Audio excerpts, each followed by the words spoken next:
स्वागत है आपका इस बुलेटिन में। मैं हूं आपके साथ मेनका चौधरी और बुलेटिन की शुरुआत उस खबर के साथ जिस पर निगाहें न सिर्फ उत्तर प्रदेश की बल्कि पूरे देश की है। दावा किया जा रहा है कि आत्मनिर्भर यूपी रोजगार योजना, जिसकी आज शुरुआत होने जा रही है, इस अभियान के तहत 1.25 करोड़ लोगों को रोजगार मिलेगा। प्रधानमंत्री नरेंद्र मोदी ऑनलाइन इस अभियान की शुरुआत करने वाले हैं। तो देखिए ये रिपोर्ट।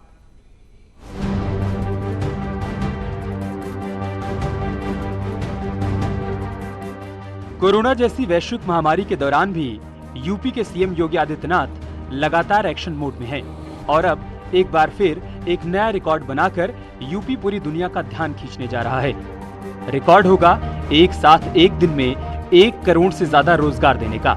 26 जून को इसे लेकर एक बड़ा आयोजन रखा गया है, जिसमें खुद पीएम मोदी भी मौजूद रहकर सीएम योगी की हौसला अफजाई करेंगे। एक साथ 1 करोड़ से ज्यादा लोगों को रोजगार देने वाला यूपी पहला और इकलौता राज्य होगा। सीएम योगी खुद इस योजना की हर रोज समीक्षा कर रहे हैं। राज्य सरकार का दावा है कि प्रदेश में श्रमिक कामगारों की वापसी के साथ ही हर हाथ को काम और हर घर में रोजगार का जो संकल्प लिया गया था वो पूरा हो गया है। मुख्यमंत्री जी चिंता कर रहे हैं और उन्होंने इस बात की घोषणा करी कि उत्तर प्रदेश में लौट रहे मजदूरों को यहीं पर हम रोजगार देने का प्रयास करेंगे। अभी अप्रैल में जितने मनरेगा के अंतर्गत 1 लाख लोग उससे कम काम करते थे, अब 58 लाख लोग काम कर रहे हैं। अब उसकी कल्पना कर सकते हैं कि कितनी बड़ी संख्या के अंतर्गत अगर मजदूर आया है उसको वहां पर काम मिल रहा है। प्रदेश सरकार के पास 36 लाख प्रवासी कामगार का पूरा डेटा बैंक मैपिंग के साथ तैयार है। योगी सरकार इन कामगारों को एमएसएमई, एक्सप्रेसवे, हाईवे, यूपीडा और मनरेगा जैसे क्षेत्रों में बड़े पैमाने पर रोजगार से जोड़ भी चुकी है। अब ये आंकड़ा 1 करोड़ के पार पहुंचने वाला है। योगी सरकार एक के बाद एक लगातार अपने वादों को पूरा कर रही है। पहले मनरेगा के जरिए लाखों श्रमिकों को रोजगार दिया और अब मेगा शो के जरिए एक साथ करोड़ों लोगों को रोजगार दिया जाएगा। सरकार की मंशा साफ है कि हर हाथ को काम और हर घर को रोजगार देना है। वहीं इस मेगा कार्यक्रम को लेकर सीएम योगी आदित्यनाथ ने देर रात एक ट्वीट किया। सीएम ने लिखा कि प्रधानमंत्री मोदी जी, प्रदेश के श्रमिकों की ओर से आपका अभिनंदन। हमें अपार हर्ष है कि आत्मनिर्भर भारत के स्वप्न को पूर्ण करने हेतु आपके कर कमलों से गरीब कल्याण रोजगार अभियान के अंतर्गत आत्मनिर्भर उत्तर प्रदेश रोजगार कार्यक्रम का श्री गणेश हो रहा है। 6 जिलों के कामगारों से सीधे जुड़ेंगे आज प्रधानमंत्री मोदी। उनसे बातचीत भी करेंगे, कामगारों से सीधे रूबरू होंगे, उनसे बात करेंगे। ये वो कामगार हैं जिन्हें रोजगार की आपातकाल के दौरान, लॉकडाउन के दौरान प्रदेश सरकार के प्रयासों से रोजगार मिला है। इनमें कई ऐसे कामगार भी हैं जो लॉकडाउन के दौरान दूसरे राज्यों से लौटे हैं। और इस वक्त हमारे सहयोगी अनामिका सिंह लखनऊ से, सिद्धार्थनगर से हमारे सहयोगी प्रदीप जालौन से जुड़े हैं, शरद सिद्धार्थनगर से। सभी के पास बारी बारी चलते हैं। अनामिका 11 बजे प्रोग्राम की शुरुआत होने वाली है, तो जानना ये चाहेंगे कि आखिर दावे बहुत बड़े हैं लेकिन चुनौती भी उतनी बड़ी है कि इतने लोगों को रोजगार मिले और वो ठीक से काम करें और जो वायदे कंपनियों की ओर से, संस्थानों की ओर से किए जाएंगे उन्हें निभाए जाएं। इस पर भी निगाह रखी जाएगी क्या?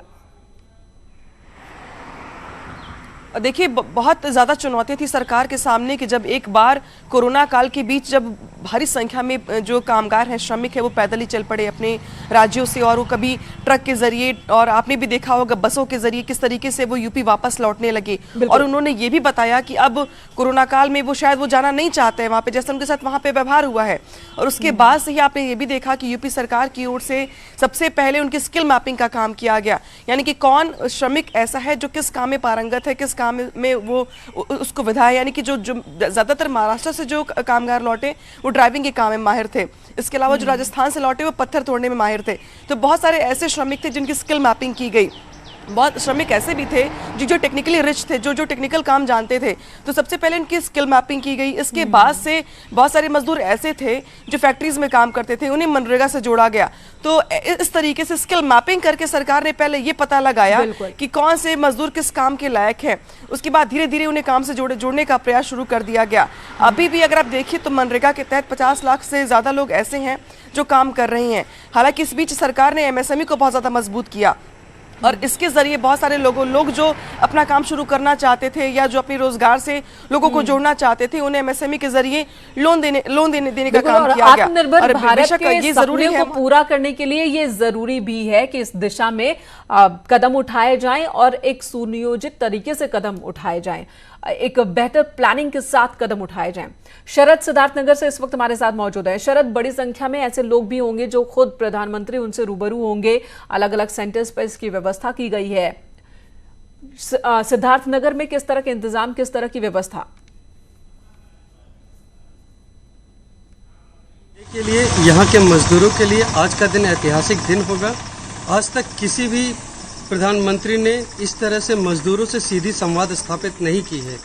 आज़ादी से लेकर आज तक किसी भी प्रधानमंत्री ने मजदूरों से किसी भी तरह की कोई संवाद स्थापित नहीं किया है जी। अगर हम देखा जाए आंकड़ों की बात करें तो उत्तर प्रदेश के सिद्धार्थनगर जिले में 2 लाख से अधिक प्रवासी मजदूर व कामगार आए हैं, जिनमें से आज 700 लोग कोडरा ग्रांट में वीडियो कॉन्फ्रेंसिंग के जरिए प्रधानमंत्री जी से जुड़ेंगे, जिसका ट्रायल कल हो चुका था। जी, बने रहे हमारे साथ। जालौन का रुख कर लेते हैं, बने रहे हमारे साथ।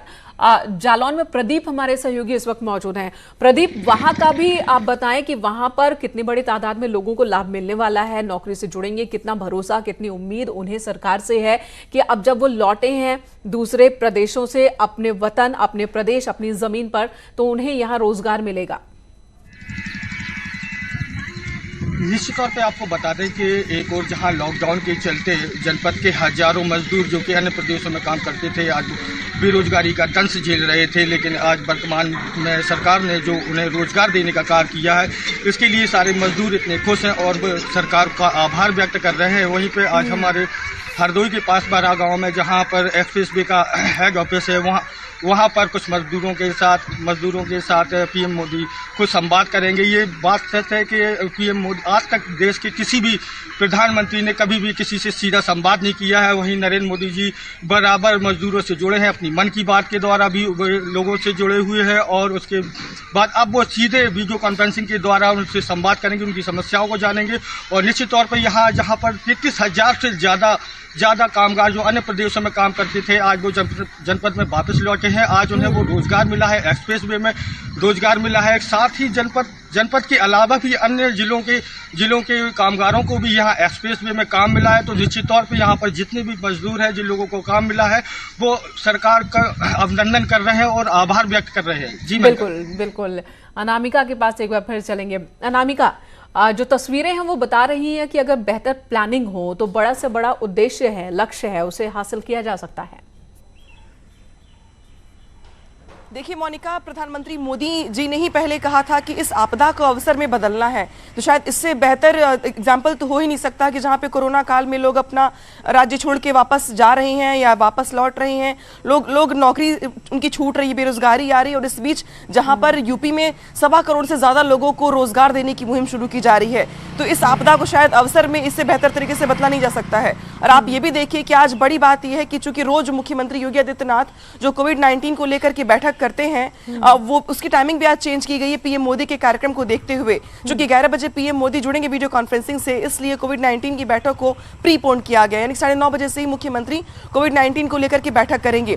11 बजे के बाद पीएम मोदी सीधे संबोधित करेंगे, बातचीत भी करेंगे उन कामगारों से, श्रमिकों से जिनको यूपी सरकार की ओर से रोजगार मिला है, और पीएम मोदी खुद ये जानेंगे कि उनका अनुभव कैसा है, इस कोरोना काल में वो कैसे रह रहे हैं, कैसे जी रहे हैं, कैसे काम मिला उनको, और उनके आगे की क्या योजना है। तो ये बहुत बड़ी बात है कि जब देश के प्रधानमंत्री सीधे श्रमिकों से जुड़े और अपने अनुभव साझा करें, उनसे सवाल पूछें, तो उन श्रमिकों के लिए भी आज बहुत गर्व की बात होगी। दूसरी महत्वपूर्ण बात ये भी कि यूपी सरकार जिस तरीके से मुख्यमंत्री योगी आदित्यनाथ, आप देखिए कि कोविड-19 की बैठक के बाद से रोज वो अपडेट लेते हैं कि कितने रोजगार दिए गए, आज कितना आंकड़ा कह रहा है, मनरेगा में कितने रोजगार दिए, एमएसएमई कितना दे रहा है, पंचायती राज की क्या तैयारी है। तो अलग अलग विभाग जो अलग अलग अपनी अपडेट देते जानकारी भी लेते रहते हैं, अधिकारियों को निर्देश भी दे रहे हैं। और जैसे ही रोजगार का मसला उठा, जैसे ही प्रवासी मजदूरों का लौटना शुरू हुआ, उन्होंने इसके लिए एक अलग व्यवस्था ही बना दी और ताकि इस पर तेजी से काम शुरू हो सके। ये लगातार हमें देखने को मिल रहा है। अमित अग्रहरी हमारे साथ जुड़ चुके, हमारे सहयोगी संत कबीर नगर से। अमित, संत कबीर नगर ये भी वो उन जिलों में शुमार है जहां पर बड़ी संख्या में लोगों को लाभ मिलने वाला है, मजदूरों को खासकर, और उन लोगों को भी जो एमएसएमई सेक्टर से जुड़ने वाले हैं। यहां के बारे में बताएं, किस तरह के इंतजाम किए गए हैं यहां पर तमाम सेंटर्स पर जो कि इस ऑनलाइन इनॉग्रेशन का हिस्सा होंगे, प्रधानमंत्री से रूबरू होंगे।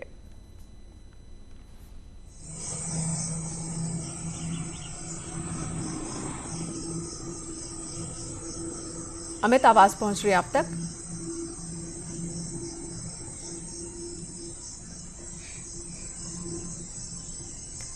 तो फिलहाल अमित को हमारी आवाज नहीं पहुंच। प्रधानमंत्री मोदी जी आज यूपी के 6 जिलों के उद्यमी कामगारों से बात करेंगे। प्रधानमंत्री जी इस संवाद कार्यक्रम को आत्मनिर्भर भारत आत्मनिर्भर कार्यक्रम। हेलो जी कहिए अमित, कहिए।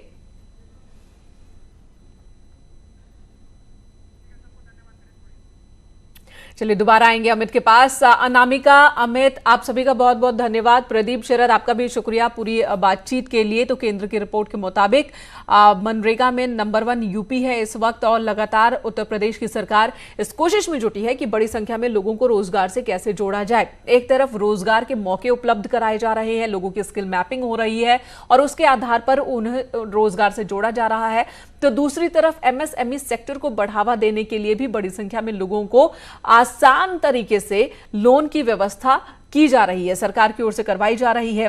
तो सरकार मीडिएटर की भूमिका भी निभा रही है तमाम इंडस्ट्रीज के बीच और जो संस्थान है उनके बीच, ताकि बड़ी संख्या में लोगों को रोजगार से जोड़ा जा सके। और उसी के तहत आज ये काम। और इसी बीच एक बड़ी खबर आज जिस पर बहस चल रही है, कल से ही राजीव गांधी फाउंडेशन पर बीजेपी के IT cell chief Amit Malviya ने गंभीर आरोप लगाए। अमित मालवीय ने एक ट्वीट किया जिसमें एक दस्तावेज उन्होंने रखे हैं और इसी के आधार पर उन्होंने दावा किया है कि चीन के दूतावास से राजीव गांधी फाउंडेशन को 90 लाख रुपए बतौर डोनेशन मिला है। अब कांग्रेस ने इस पर पलटवार किया है।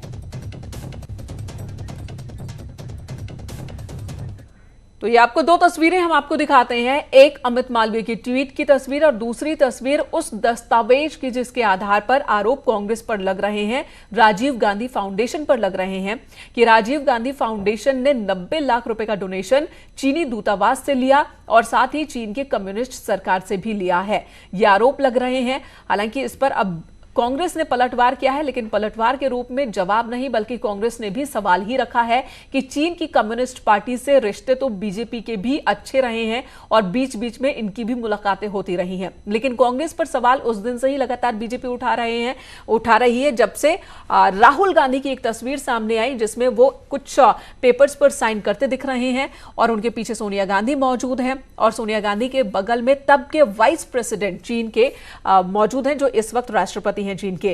तो उस तस्वीर के बाद अब एक दस्तावेज सामने आया है जिसमें राजीव गांधी फाउंडेशन पर चीन के दूतावास से डोनेशन लेने का आरोप लग रहा है। इधर कांग्रेस ने जवाब दिया है। कांग्रेस के प्रवक्ता पवन खेड़ा ने कहा कि रिश्ते तो बीजेपी के भी अच्छे रहे हैं चीन के कम्युनिस्ट पार्टी से।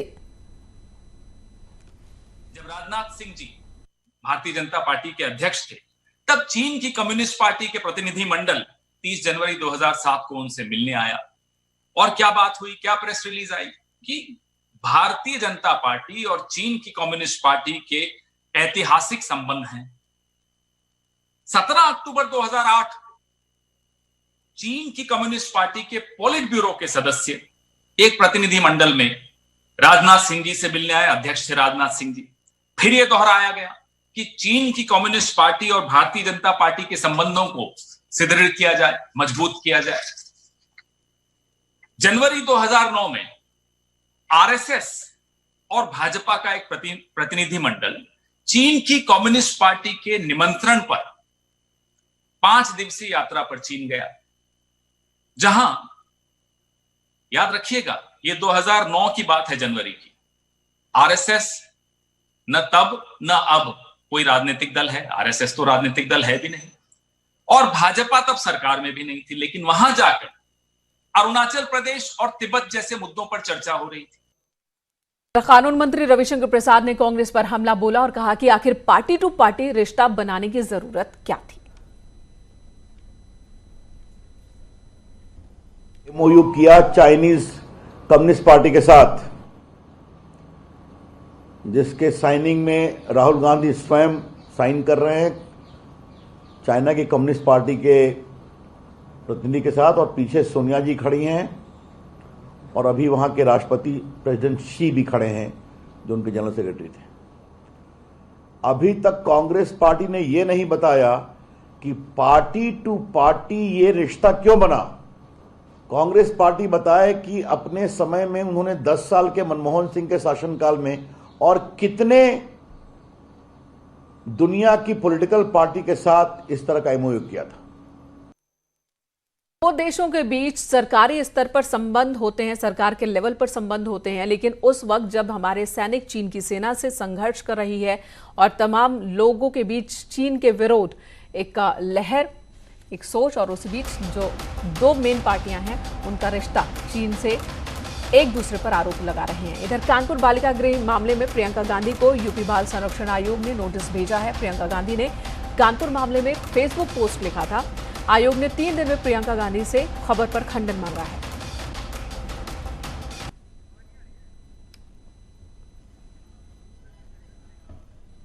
तो यूपी बाल संरक्षण आयोग की ओर से एक नोटिस प्रियंका गांधी वाड्रा को भेजा गया है। ये नोटिस उस मसले को लेकर भेजा गया है जिसमें प्रियंका गांधी ने कानपुर के बालिका संरक्षण गृह पर एक लंबा चौड़ा पोस्ट लिखा था फेसबुक पर और आरोप लगाए थे कि कानपुर के सरकारी बाल संरक्षण गृह में 57 बच्चियों की कोरोना की जांच होने के बाद पता चला कि यहां पर कई बालिकाएं गर्भवती हैं और कई गंभीर आरोप उन्होंने लगाए इस बालिका संरक्षण गृह पर।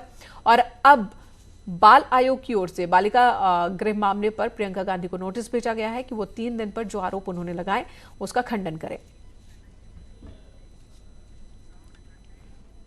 उत्तर प्रदेश में कोरोना संकट के बीच प्रकृति का कहर भी लोगों पर टूटा है। गुरुवार को मानसून की बारिश हुई और इसी दौरान आसमानी बिजली गिरने से 24 लोगों की मौत हो गई। देवरिया में 9, अंबेडकर नगर में 3, प्रयागराज में 2, फतेहपुर में 1, कुशीनगर में 1, उन्नाव में 1 और बलरामपुर में 1 शख्स की जान गई। कई लोग घायल हुए हैं। मृतकों के परिजनों को 4-4 लाख रुपए मुआवजे का ऐलान किया गया है। वहीं घायलों के इलाज के लिए प्रशासन को निर्देश दिए गए हैं।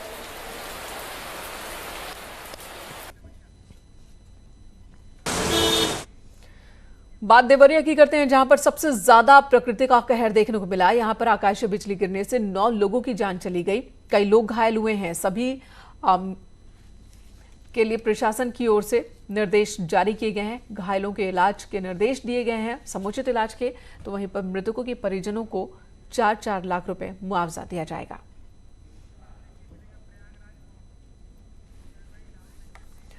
कुछ ऐसी तस्वीर प्रयागराज में भी देखने को मिली जहां अलग अलग इलाकों में आकाशीय बिजली गिरने से 6 लोगों की जान चली गई। प्रयागराज के कमिश्नर आर रमेश कुमार ने इसकी पुष्टि की है।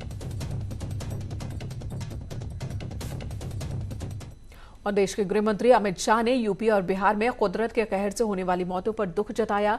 अमित शाह ने अपने ट्वीट में लिखा कि यूपी और बिहार में कई लोगों की मौत दुखद है। दोनों राज्यों में राहत कार्य तेजी से चल रहा है। अमित शाह ने मृतकों के परिजनों के प्रति संवेदना व्यक्त की, साथ ही घायलों के शीघ्र स्वस्थ होने की कामना की। इधर यूपी में मौसम विभाग ने आंधी बारिश को लेकर चेतावनी जारी की है। आज से 29 जून तक पश्चिमी और पूर्वी यूपी में सामान्य से भारी बारिश की चेतावनी जारी की गई है। पूर्वी यूपी में 28 जून तक भारी बारिश होगी, जबकि पश्चिमी यूपी में सामान्य बारिश का अनुमान लगाया गया है।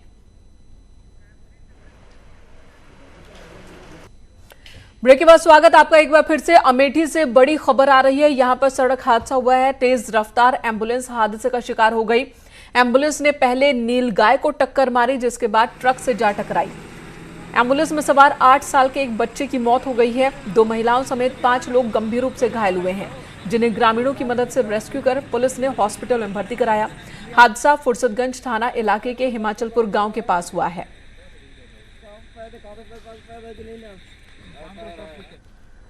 हफ्ते भर पहले बॉलीवुड एक्टर सुशांत सिंह राजपूत ने फांसी लगाकर खुदकुशी कर ली। इस खबर से उनके फैंस को अभी गहरा सदमा पहुंचा है। अभी इस बात को ज्यादा दिन नहीं बीते कि सुसाइड का एक और नया मामला सामने आ गया। 16 साल की टिकटॉक स्टार सिया कक्कड़ ने भी खुदकुशी कर ली है। सिया सोशल मीडिया पर पॉपुलर सेलिब्रिटी थी। इस खबर से उनके प्रशंसक काफी हैरान हैं।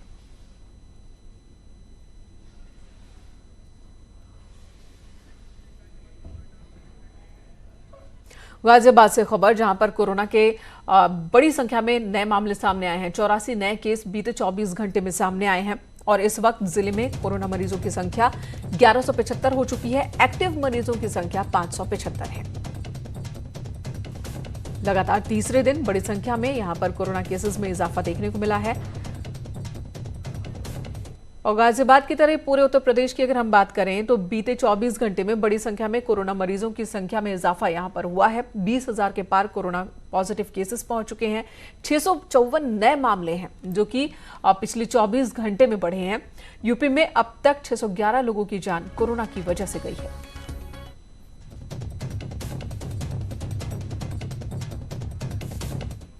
नोएडा से बड़ी खबर, यहां पर भी 143 नए लोगों की रिपोर्ट पॉजिटिव आई है। जिले में इस वक्त 1811 कोरोना केसेस हो चुके हैं।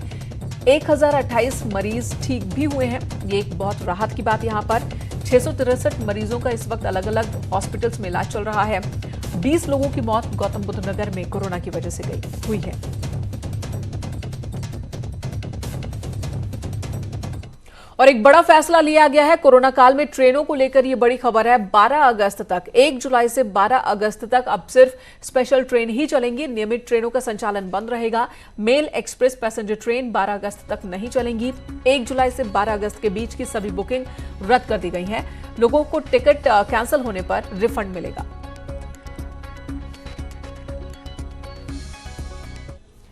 पाकिस्तान के प्रधानमंत्री इमरान खान का आतंकवाद प्रेम एक बार फिर देखा। उन्होंने भरी संसद में अलकायदा के सरगना आतंकवादी ओसामा बिन लादेन को शहीद बताया। उन्होंने कहा कि पाकिस्तान को आतंकवाद के खिलाफ जंग में अमेरिका का साथ नहीं देना चाहिए था। इमरान ने कहा कि अमेरिकी सेना ने पाकिस्तान में घुसकर लादेन को शहीद किया और पाकिस्तान को बताया भी नहीं। इसके बाद पूरी दुनिया ने पाकिस्तान को भला बुरा कहना शुरू कर दिया, जिससे देश को शर्मिंदगी महसूस करनी पड़ी। साथ ही इमरान ने कहा कि पाकिस्तान ने अमेरिका का साथ देकर अपने 70,000 लोग खोए हैं। अमेरिका ने ओसामा बिन लादेन को पाकिस्तान के एबटाबाद में 2 मई 2011 को मार गिराया था। इसी के साथ इस बुलेटिन में इतना ही। ब्रेक के बाद भी खबरों का सिलसिला जारी है, इसलिए आप बने रहें न्यूज़ 18 के साथ।